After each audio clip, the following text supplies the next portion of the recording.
Elle serre sa trousse rose contre sa poitrine, comme si c'était le seul ancrage au monde. Les larmes roulent silencieusement sur ses joues, et sa voix, quand elle lève les yeux, est si petite qu'on pourrait la confondre avec le vent entre les branches.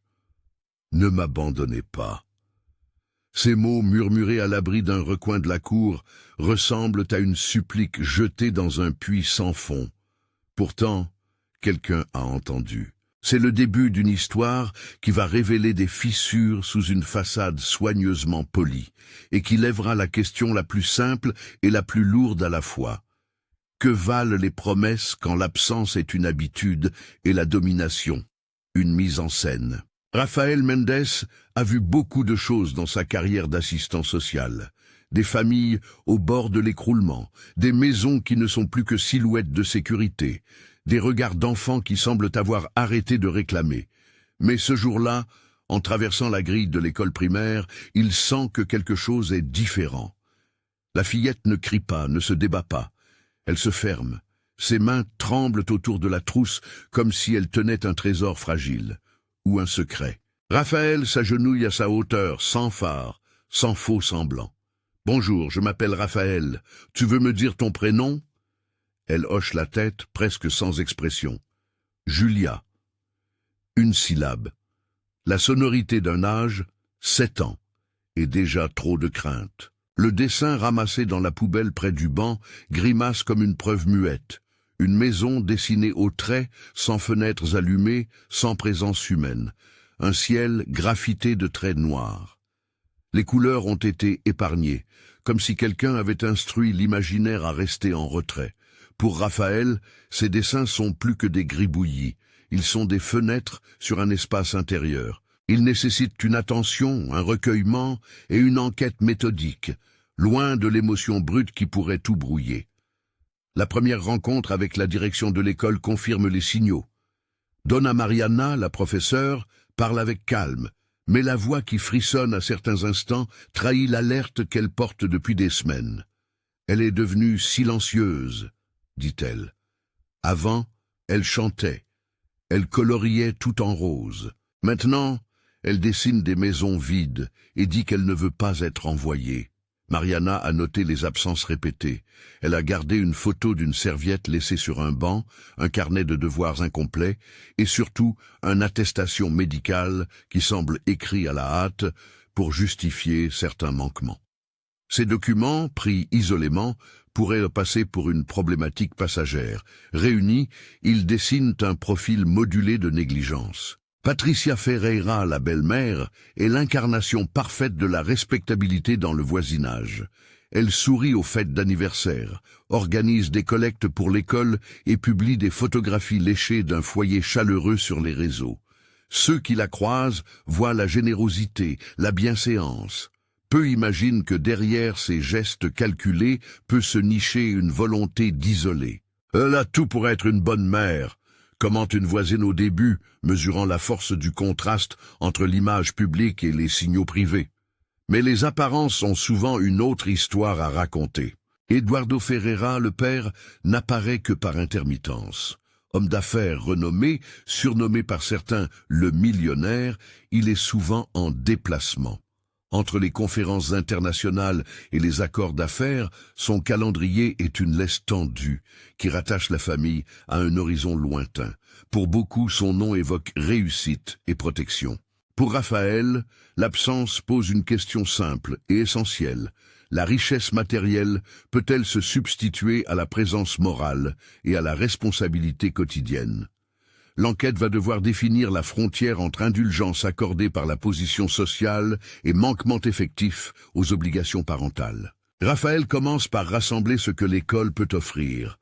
Les dessins, photocopies, rapports de comportement, les appels des enseignants. Chaque pièce est étiquetée, photographiée, classée. Il prend des notes, ses phrases sont brèves, précises. Il sait que l'émotion, même sincère, ne remplacera pas la force d'un dossier bien construit lorsqu'il faudra convaincre une instance d'agir. « On doit documenter », murmure-t-il à Mariana. Elle hocha la tête, soulagée qu'un professionnel entende enfin ce qu'elle ne pouvait plus porter seule. Le signalement officiel est déposé. le système de protection de l'enfance est activé. Visite à domicile, entretien préliminaire, demande d'accès aux dossiers médicaux et, si nécessaire, demande d'images de vidéosurveillance à l'immeuble et au commerce alentour. Ces procédures, souvent lentes et encadrées, existent précisément pour éviter à la fois l'inaction et la violence des décisions hâtives. Raphaël le sait, agiter la cause sans preuve solide peut nuire autant que la laisser en suspens. Clarisse, l'ex-employé domestique de la maison familiale, est le premier témoin à accepter de parler avec la prudence d'une personne qui connaît le prix du silence. Elle franchit la porte du service social avec des doigts tachés de labeur et les yeux fatigués d'avoir vu des scènes que la parole ne sait pas toujours contenir. Elle était souvent privée de dessert, dit-elle sans emphase. Ce n'était pas toujours visible, mais elle se contentait d'un biscuit pendant que les adultes étaient à table. Clarisse relate des petites humiliations répétées, des moments qui, pris un par un, pourraient passer pour des caprices de gestion ménagère. Cumulés, ils dessinent un schéma d'isolation et de contrôle. Raphaël note tout. Il sait qu'il faut différencier la supposition du témoignage, l'allégation de la preuve. Clarisse fournit des dates approximatives, des souvenirs précis d'horaires de repas et une photo oubliée dans un tiroir. Une image volée d'un parc où l'on voit Julia, assise, regardant au loin, sans personne qui la touche. La photographie n'est pas explosive. Elle est plutôt lourde de vide. Mais elle a le poids d'une présence manquante. La première visite au domicile, effectuée en équipe, confirme la dissociation entre façade et réalité. La maison est meublée selon les canons du succès, avec des œuvres d'art, des meubles importés et des pièces réservées aux réceptions. Pourtant, dans les chambres d'enfants, la scène est différente. Peu de jouets, des rayonnages presque vides, des vêtements propres mais sans chaleur, comme s'ils avaient été choisis pour l'image plus que pour le confort. Raphaël passe la main sur l'épaule d'un petit lit, trouve un carnet de santé dont certaines pages manquent. Il prend une photo, note l'absence d'ustensiles de jeu et la persistance d'une atmosphère organisée mais froide. La belle-mère dans ce contexte joue un rôle central. En public, elle est l'image d'un foyer modèle. En privé, les témoignages la décrivent comme distancée, directive, parfois punitive, sur des motifs apparemment mineurs. Tu as mal mis tes chaussures. Tu pleures pour rien. Ces petites corrections deviennent un instrument de contrôle. L'accusation ici formulée ne vise pas à diaboliser la personne, mais à rendre compte d'un pattern relevé à travers des sources diverses. Le mot employé par les proches est celui d'isolation. Des interlocuteurs racontent une méthode systématique pour réduire les interactions de la fillette avec l'extérieur, limiter les visites, choisir les activités, contrôler les communications. C'est un pouvoir discret, difficile à prouver et pourtant terriblement efficace. Dans la salle d'attente du service social, Raphaël relit les extraits de relevés bancaires transmis par une source anonyme. Il y remarque des mouvements vers des comptes liés à la gestion du foyer, mais aussi des prélèvements fréquents à des enseignes de luxe, à des heures où, selon Clarisse, la fillette était supposée prendre un goûter. Il existe des transferts visant à financer un train de vie ostentatoire au détriment d'un budget enfant supposément consacré à l'éducation et au bien-être. Raphaël sait qu'un relevé bancaire n'est jamais une preuve de maltraitance en soi. Il peut toutefois étayer une enquête si mise en corrélation avec d'autres éléments, les reçus, les factures, les attestations médicales et les témoignages. Les attestations médicales demandent une attention particulière.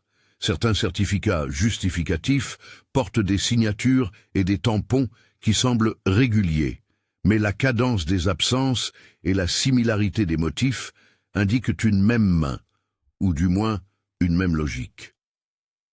L'équipe scientifique du service social consulte une psychologue, la docteure Fernanda Reis, pour analyser le langage des justificatifs et l'impact psychologique des absences répétées. Fernanda, experte clinique, prend le temps d'expliquer les conséquences d'une privation affective et d'un isolement prolongé sur le développement, réticence à l'attachement, difficulté à réguler les émotions, tendance à se replier. Elle parle sans dramatiser, avec des mots précis qui rendent la gravité compréhensible sans tomber dans le grandiloquent. « Ce que nous voyons ici, dit-elle, ce n'est pas simplement de la discipline rigide. C'est une stratégie qui isole et fragilise. La récolte de preuves progresse. Les images de vidéosurveillance demandées aux commerces proches, un café, une boulangerie, la devanture d'un centre commercial, offrent des fragments discontinus de la vie quotidienne. Sur l'un des enregistrements, une silhouette de petite fille traverse un trottoir en regardant vers le sol.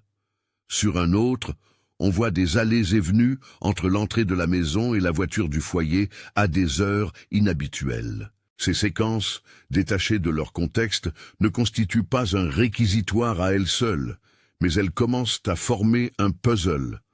Raphaël marque les timestamps, recoupe les présences avec les dossiers scolaires et les déclarations de Clarisse. Il y a des trous, des vides, et c'est précisément dans ces vides que l'attention doit s'intensifier. La communauté commence à s'agiter.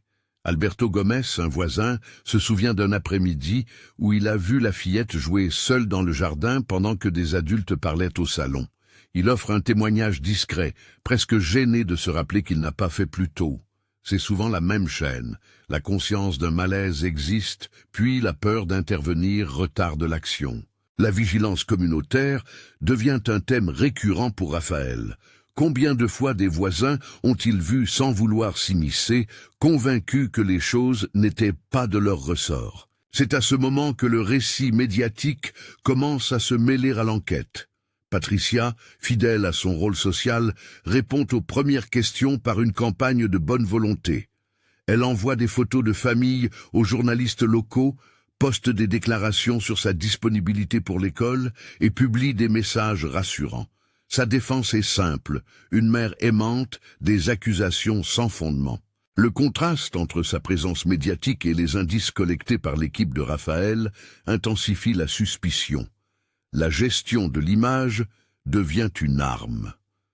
Dans ce contexte, un journaliste d'investigation entre en scène, Lucas Andrade, dont la curiosité professionnelle coïncide avec la nécessité d'éclairer la vérité. Lucas commence à collecter des éléments publics, à recouper les dates de voyage d'Eduardo et à analyser l'activité en ligne de Patricia. Son travail est celui d'un miroir. Il reflète ce que la façade veut dissimuler. La tension monte lorsque certains témoins, comme Clarisse, subissent des pressions. Elle perd son emploi après avoir refusé des consignes qu'elle jugeait inappropriées. Les menaces voilées arrivent par messages anonymes et appellent à des heures indécentes. L'intimidation fait partie d'un schéma de contrôle qui ne se limite pas à l'intérieur de la maison. Raphaël ne se laisse pas impressionner. Il sait que l'érosion des témoins est un mécanisme courant pour freiner les enquêtes. Il met en place des mesures de protection pour ceux qui acceptent de parler et documente chaque tentative d'intimidation. Un mini-gachon surgit à la fin d'un échange. Ce que nous avons trouvé ensuite a tout renversé.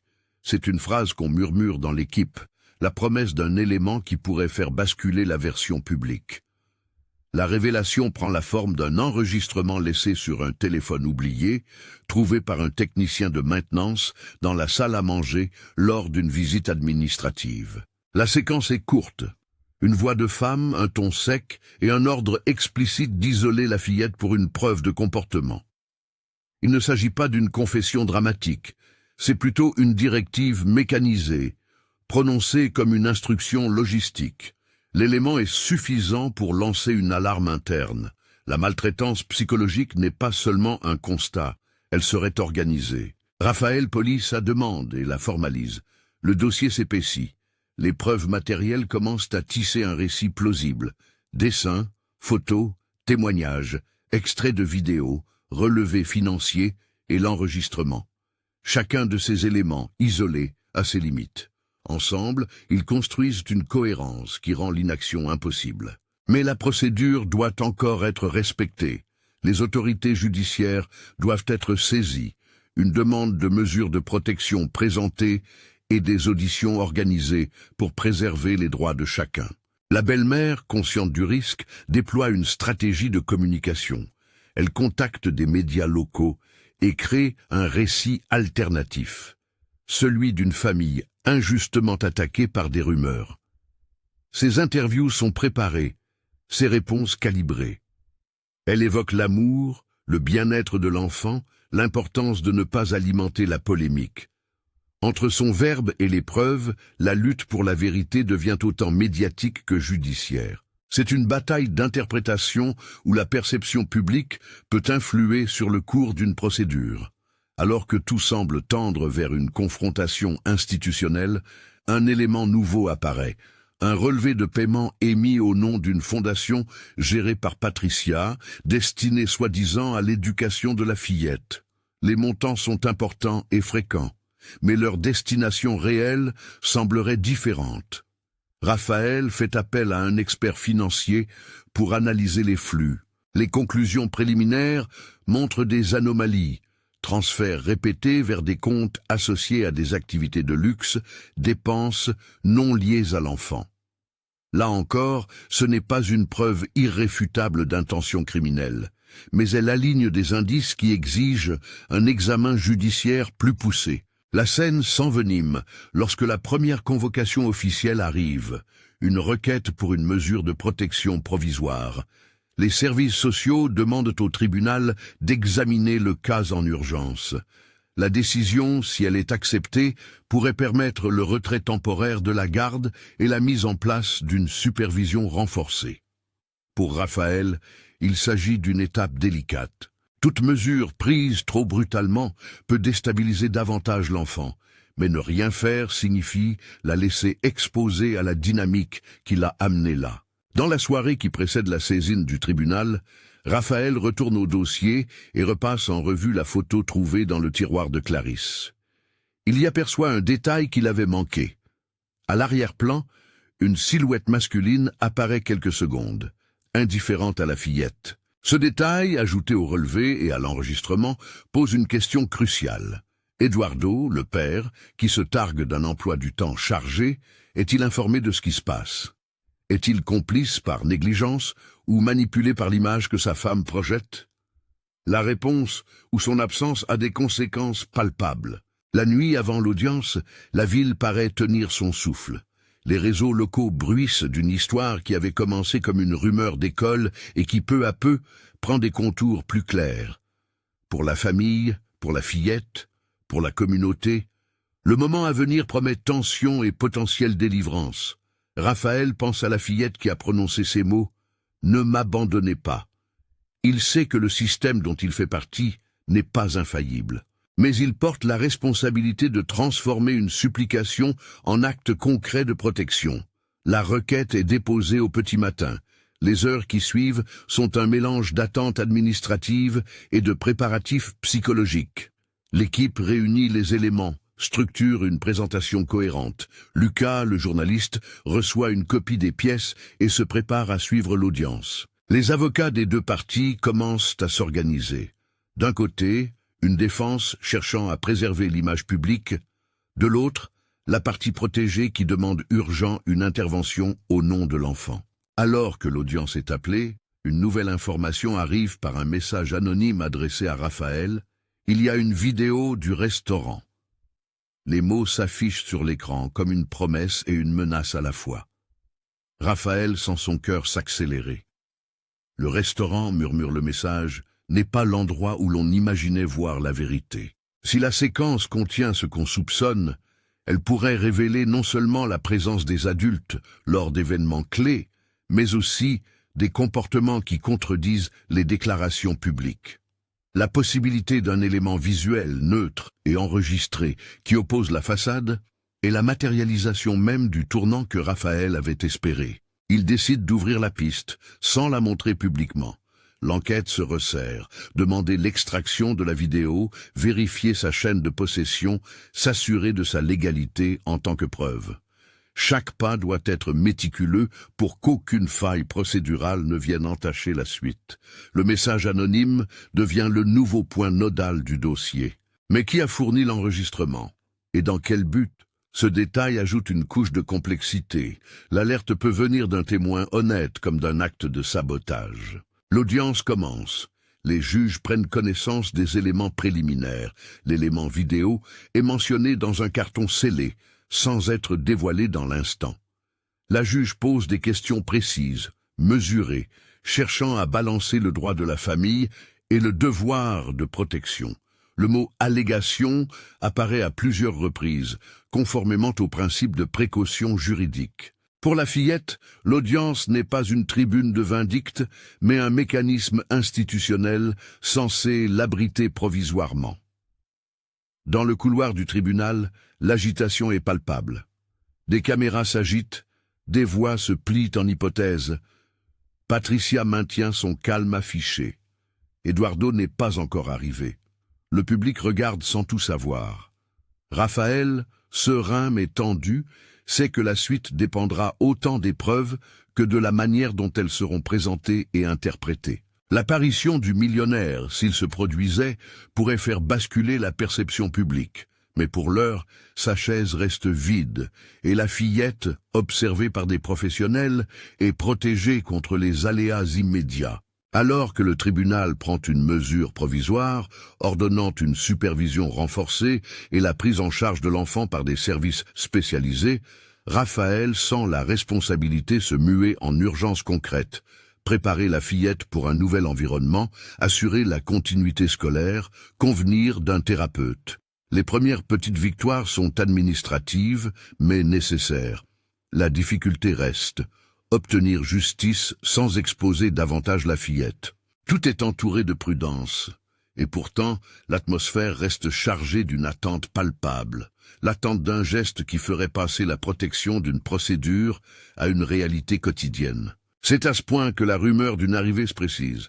Un appel arrive pour Raphaël. On lui dit qu'un homme souhaite venir parler au tribunal, qu'il est attendu par des journalistes et qu'il veut clarifier des éléments.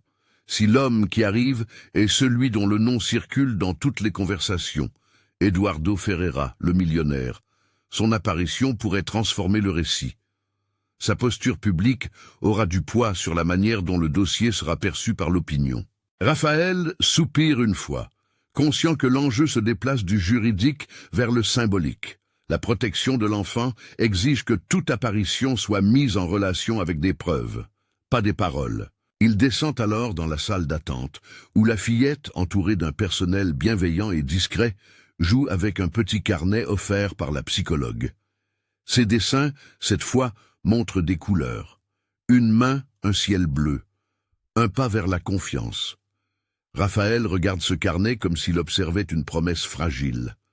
Il pense aux prochains instants qu'on l'invite à rester, qui viendra, et ce que signifiera la présence ou l'absence de celui que la presse appelle le millionnaire. La tension monte, et l'histoire, née d'une fillette en larmes, marche vers un moment où la puissance et l'image publique pourraient rencontrer la vérité des preuves. Le bruit des caméras se mêle au froissement papier des dossiers, tandis que la salle d'audience se remplit. Les visages sont calmes, mais la tranquillité est usée. Comme un tissu trop souvent tiré. Raphaël observe la fillette depuis la rangée des professionnels. Elle est assise près de la psychologue, les mains occupées par le carnet qui a commencé, timidement, à reprendre des couleurs. L'air dans la pièce semble plus lourd, comme si chacun avait conscience que ce qui va se dire ici fera basculer des réputations, mais surtout des vies. Si cette histoire vous touche, dites-nous d'où vous regardez et laissez un like. Cela aide à faire entendre ces récits qui concernent toute une communauté. L'audience débute par la présentation des pièces. Les avocats lisent calmement les éléments essentiels, dessins, attestations, relevés financiers et témoignages. La juge écoute, posant des questions mesurées, demandant précision et chronologie, soucieuse de ne pas confondre urgence et précipitation. Les mots « mesures provisoires » reviennent comme une prudence nécessaire. Il ne s'agit pas ici de prononcer une sentence définitive, mais d'installer une protection qui préserve l'enfant pendant que la vérité se vérifie. La partie la plus attendue est mise sous scellé. Le carton scellé contenant la vidéo du restaurant, l'enregistrement trouvé dans la salle à manger et l'analyse des flux financiers sont introduits comme éléments susceptibles de corroborer ou d'infirmer les déclarations publiques. On sent dans l'assemblée un mélange d'attente et de réserve. Une preuve peut éclairer, mais aussi déformer si on l'extrait de son contexte. Quand la séquence du restaurant est projetée, la pièce devient silencieuse. Ce n'est pas une scène spectaculaire. On voit un coin discret du lieu, des clients, des mouvements de chaises. Puis la caméra capte un échange bref entre adultes, gestes, mots à demi-voix, et la petite silhouette de la fillette, éloignée de la table principale, qui observe, immobile. La vidéo ne condense pas la cruauté. Elle montre l'absence active d'attention. Ce sont ces instants où la négligence ressemble davantage à une option qu'à un accident. Pour certains, c'est suffisant pour réviser la version officielle. Pour d'autres, c'est encore trop ténu. L'enregistrement trouvé dans la salle à manger pèse différemment. La voix de la femme, la manière la plus ordinaire de dire une instruction, donne une couleur mécanique à la directive. Les avocats de la défense s'efforcent de relativiser. Extrait hors contexte, interprétation hâtive, malaise moral médiatique. Mais la juge ne feint pas d'ignorer l'accumulation. Elle demande des vérifications techniques, la chaîne de possession, l'authenticité. Raphaël sent la procédure s'enrouler autour du dossier. Protectrice et lente, mais nécessaire pour que quand la décision tombera, elle tienne. Eduardo arrive enfin. L'homme dont les déplacements et les engagements professionnels occupent la moitié de la chronologie familiale paraît différent en chair, moins imposant que dans les portraits, visiblement secoué. La caméra cherche l'image parfaite. La réalité, moins commode, se présente en fragments. Un homme qui hésite, qui regarde sa fille, comme si elle était à la fois découverte et étrangère. Lorsqu'il prend la parole pour la première fois, sa voix se brise sur des mots qui oscillent entre défense et déchirement. « Je ne savais pas », dit-il, et le cliché de l'ignorance exige une lecture prudente. Ignorance volontaire ou manipulation. Les pièces déposées suggèrent que la réponse est nuancée. L'avocat de la belle-mère tente de recentrer le débat sur les apparences trompeuses. Patricia apparaît à la barre avec la même aisance qu'en public, souriante, compose des phrases de réconfort. Mais ses réponses sont calculées, calibrées. Elle évoque l'amour, les sacrifices, la fatigue des rumeurs. C'est une stratégie classique. Humanisée pour détourner l'attention des éléments factuels. Sa prestation vise à préserver la confiance publique. La salle, elle, retient le souffle devant la manière dont la fragilité et la maîtrise peuvent coexister chez un même adulte. Un témoin clé est amené, Clarisse. La femme a traversé la période la plus dangereuse de l'enquête, le licenciement, les menaces, et pourtant elle s'avance, simple et résolue. Son témoignage est précis, mesuré. Elle décrit, sans pathos, des privations répétées et des gestes d'exclusion. « Je n'exagère rien, dit-elle, je dis ce que j'ai vu. » Sous serment, ces mots prennent poids. L'avocat de la défense tente de la fragiliser, questionne ses souvenirs, suggère des ressentiments. Mais Clarisse se tient parfois en larmes, parfois en silence, comme si l'émotion naviguait entre dignité et soulagement. Sa présence à la barre est un point d'appui pour le dossier. La psychologue, Dr Fernanda, expose ensuite l'analyse clinique. La manière dont un isolement systématique mine la confiance, la capacité de l'enfant à s'attacher, sa régulation émotionnelle. Elle parle de signes comportementaux observés à l'école, du dessin comme langage alternatif et de la nécessité d'une prise en charge adaptée. Ces explications, sans dramatique, rendent visible la conséquence du schéma décrit. Ce n'est pas seulement une question d'intensité isolée, mais d'effets cumulatifs sur le développement. Le volet financier est présenté par un expert invité par l'équipe de protection. Il explique, en termes simples, que des flux réguliers à destination d'une fondation gérée par une proche ne s'alignent pas avec les dépenses réelles observées pour l'enfant. Il montre graphiques, relevés et rapprochements, transferts vers des comptes liés à des services de luxe, factures d'événements, dépenses personnelles. L'expert insiste sur la nécessité d'une enquête approfondie. Les irrégularités financières ne prouvent pas, à elles seules, un détournement pour nuire à l'enfant, mais elles forment une constellation d'indices qui doivent être vérifiés juridiquement. La juge prend note et ordonne des expertises complémentaires. La bataille juridique est tendue, ponctuée d'arguments de droit et de demandes de preuves complémentaires. Le conseil de Patricia vise à déployer l'ombre du complot. Dénonciateur anonyme, vidéo sortie de son contexte, témoins influencés par la presse.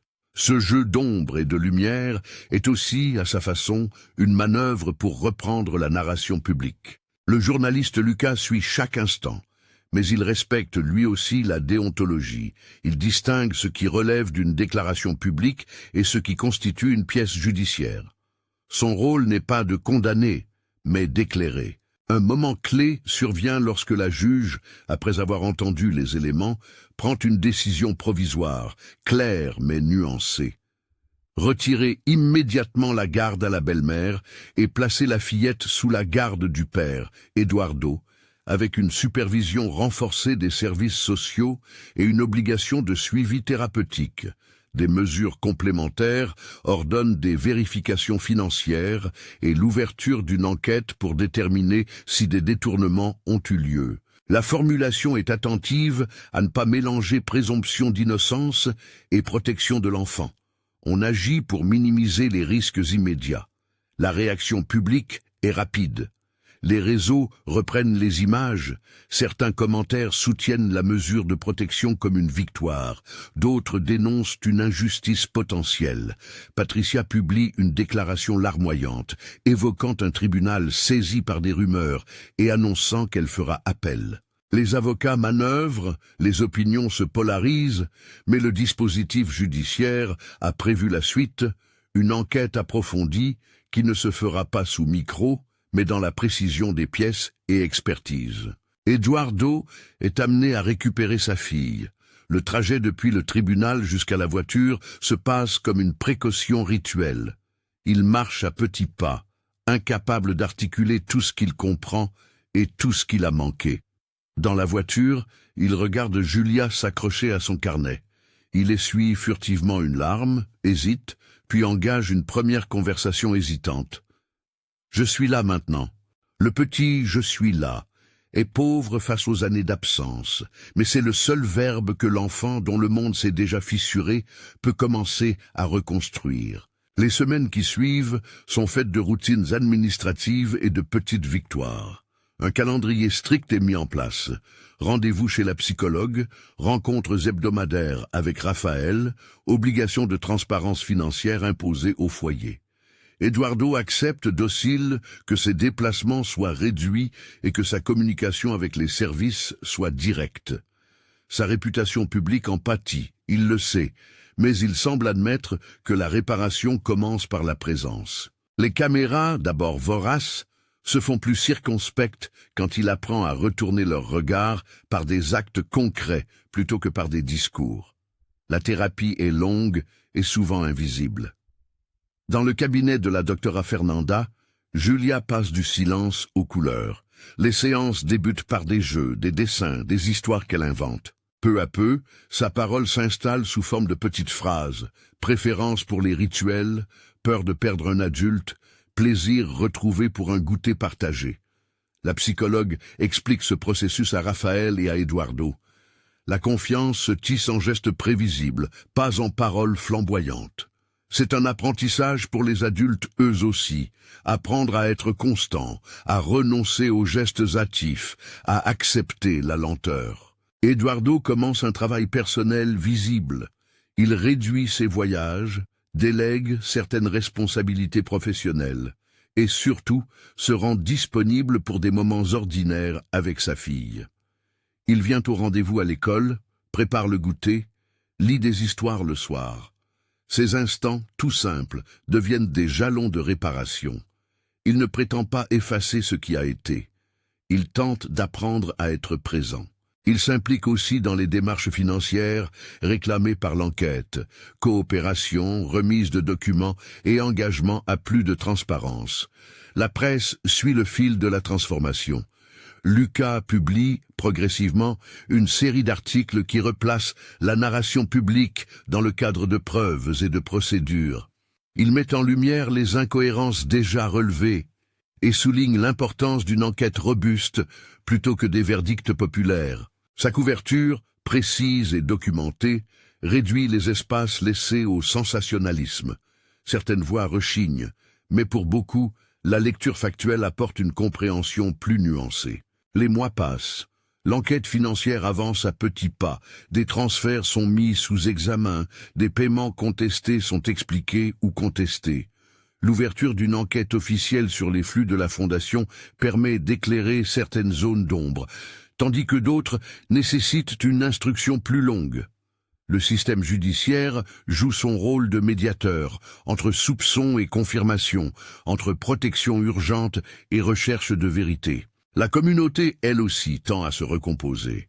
Des voisins qui, au début, avaient hésité à intervenir, s'organisent pour mieux repérer et signaler. L'école renforce ses procédures de suivi des absences et met en place une cellule de soutien pour enfants en risque. Raphaël participe à des réunions citoyennes où il raconte, sans dévoiler d'éléments sensibles, l'importance de la vigilance collective et des mécanismes d'alerte. Sa parole, calme et experte, devient un appel à la responsabilité partagée. Nous sommes la première protection. À la maison, les petits rituels prennent de l'ampleur. Un samedi, ils vont au parc.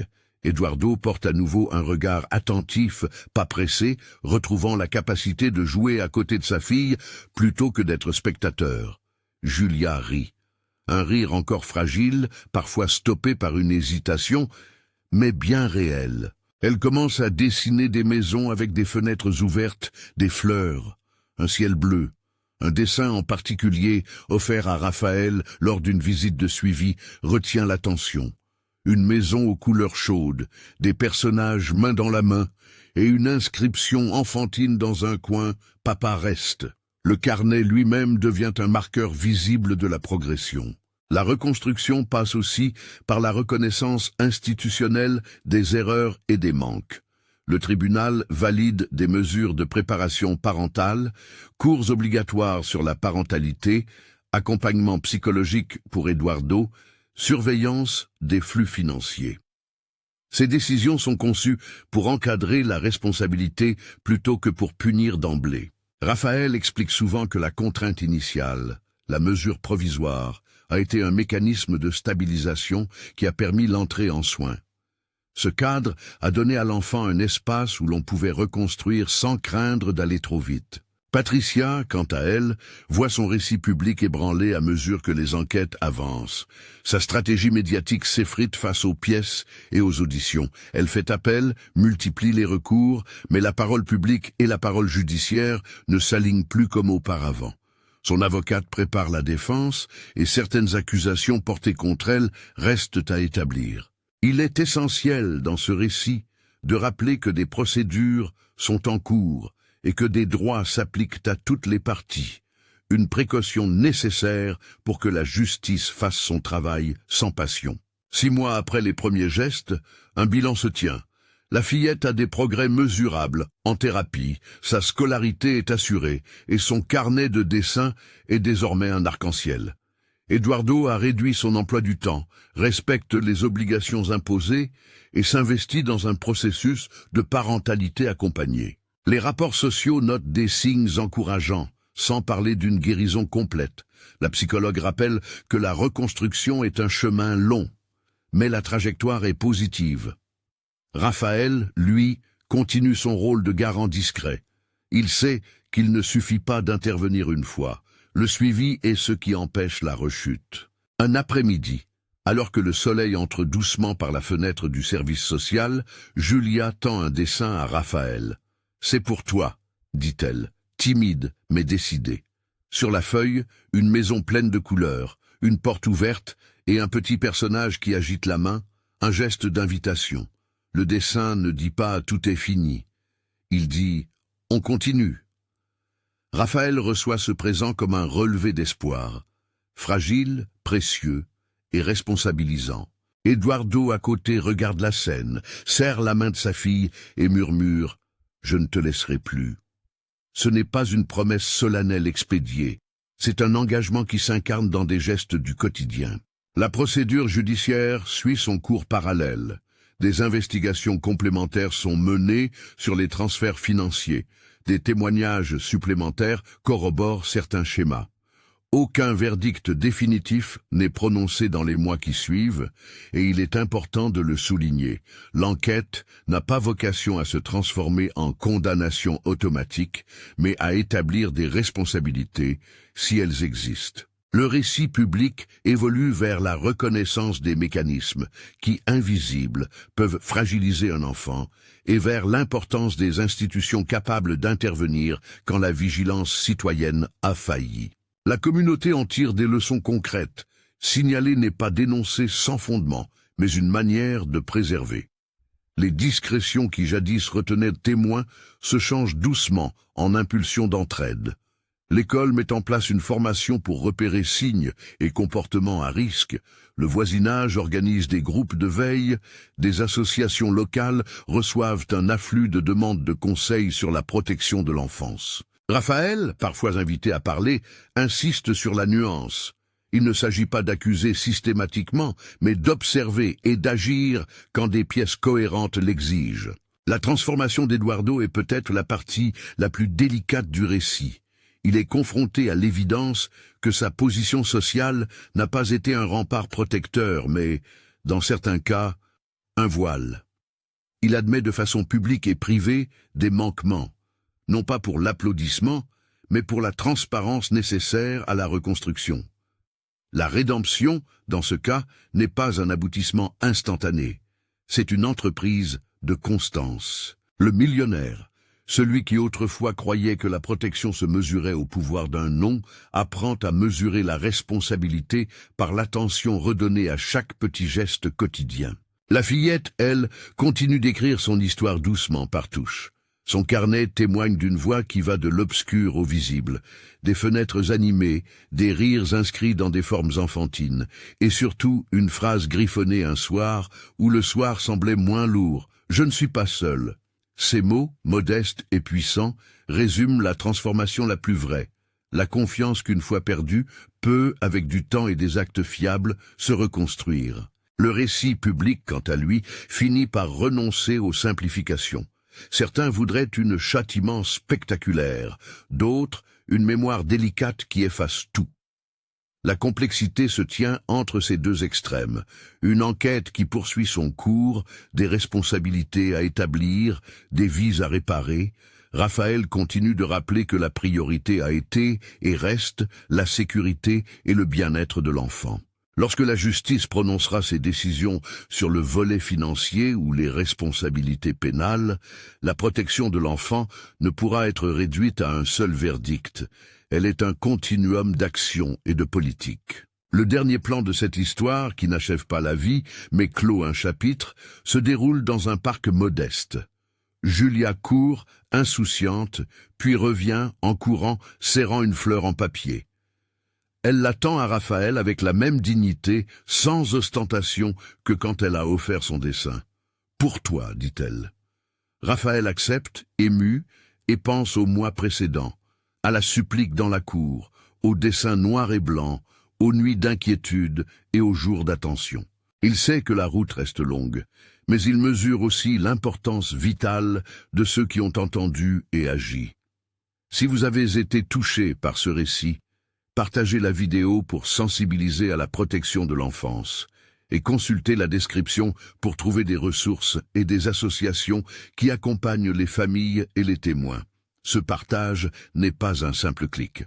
C'est une manière de rappeler que la vigilance collective peut transformer des supplications en actes concrets. La fillette qui avait supplié « Ne m'abandonnez pas » n'a pas trouvé une solution magique. Elle a trouvé des adultes prêts à écouter, des procédures pour la protéger et un chemin de soins. L'apparition du millionnaire a provoqué une bascule, pas une magie réparatrice, mais une mise en lumière qui a obligé la responsabilité à se traduire en présence. Ce récit montre, sans céder au sensationnalisme, que la protection de l'enfance demande une attention continue. Des témoins prêts à parler, des services prêts à agir, des institutions à la fois prudentes et rapides, et des parents disposés à transformer leur position en gestes quotidiens. Le dernier mot appartient à la fillette.